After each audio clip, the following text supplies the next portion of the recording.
Assalamualaikum warahmatullahi wabarakatuh. Nama saya Rosnianti, kelas B21. Kali ini saya akan memaparkan konsep tasawufnya Imam Hasan Al-Basri, di mana beliau sudah masyhur sekali dalam dunia Islam.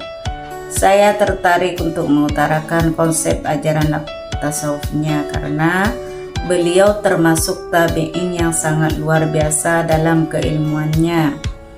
Di antara guru-gurunya dari golongan sahabat Nabi adalah Abdullah bin Umar, Anas bin Malik, Abdullah bin Ghaffal, Amar bin Taghlib, Abu Barza al-Aslami, dan masih banyak lagi.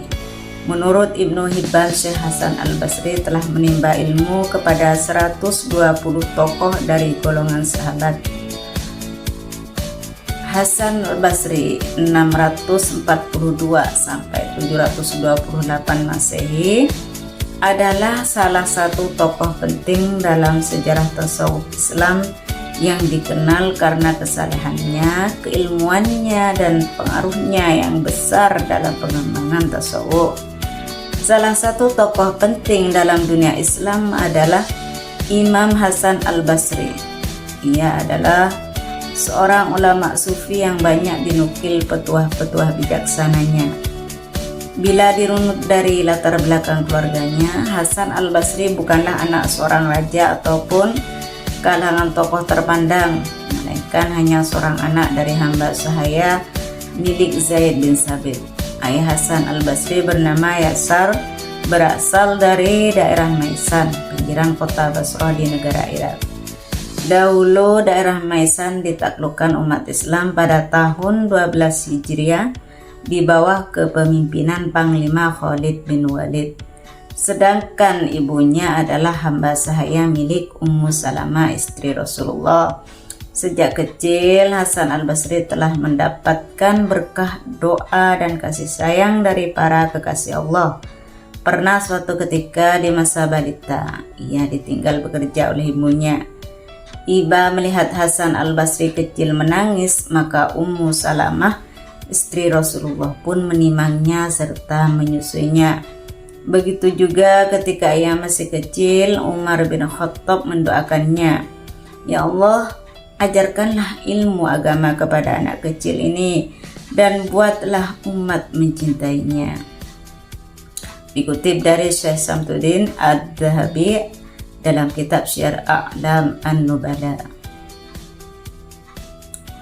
Bila dirunut dari sejarah, Hasan Al-Basri lahir di daerah Robazah, sebuah dataran berjarak 170 km dari kota Madinah pada tahun 21 Hijriah.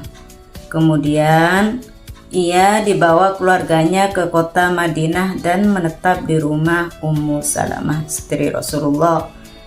Demikian biografi singkat Imam Hasan Al-Basri. Berikut adalah konsep-konsep utama tasawuf menurut Hasan Al-Basri. Yang pertama yaitu tauhid. Tauhid atau keesaan Allah.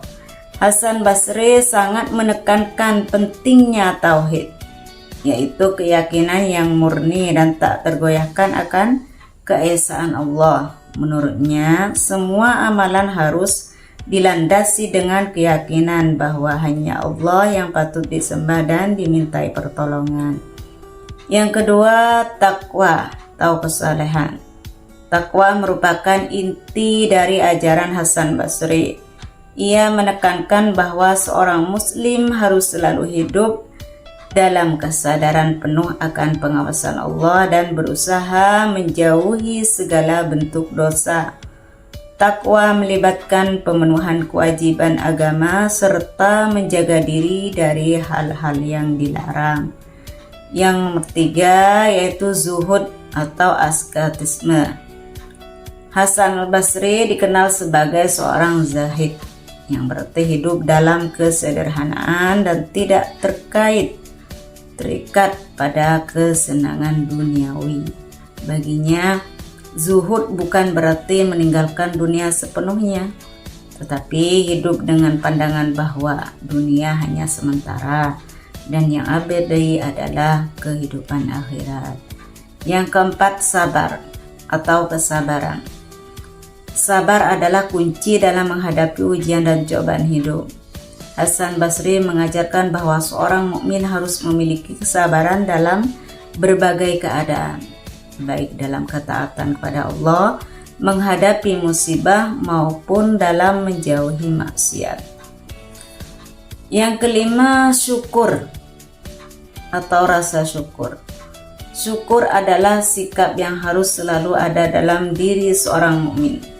Hasan Basri menekankan pentingnya mensyukuri segala nikmat yang diberikan oleh Allah, baik yang besar maupun yang kecil, sebagai bentuk pengakuan akan kemurahannya. Yang keenam, ikhlas atau keikhlasan. Ikhlas adalah melakukan amal semata-mata untuk Allah tanpa mengharapkan pujian atau balasan dari manusia. Hasan Basri menekankan bahwa setiap amal ibadah harus dilakukan dengan niat yang tulus hanya untuk mendapatkan ridha Allah. Yang ketujuh, tawakal atau berserah diri. Tawakal adalah sikap menyerahkan segala urusan kepada Allah setelah berusaha sebaik mungkin. Hasan Basri mengajarkan bahwa setelah melakukan segala usaha, seorang mukmin harus bertawakal kepada Allah, karena hanya Dia yang menentukan hasil akhir. Yang kedelapan, mujahadah atau perjuangan melawan hawa nafsu. Mujahadah adalah usaha yang keras untuk melawan hawa nafsu dan godaan duniawi. Hasan Basri menekankan bahwa seorang mukmin harus selalu berjuang melawan nafsu yang dapat menjauhkan dari Allah dan menghancurkan keimanan. Yang terakhir yaitu 9, tawadhu atau kerendahan hati. Kerendahan hati adalah sifat yang sangat dijunjung tinggi oleh Hasan Basri. Ia mengajarkan bahwa seorang mukmin harus selalu bersikap rendah hati, tidak sombong, dan senantiasa mengakui kelemahan diri di hadapan Allah. Sekian, terima kasih. Wassalamualaikum warahmatullahi wabarakatuh.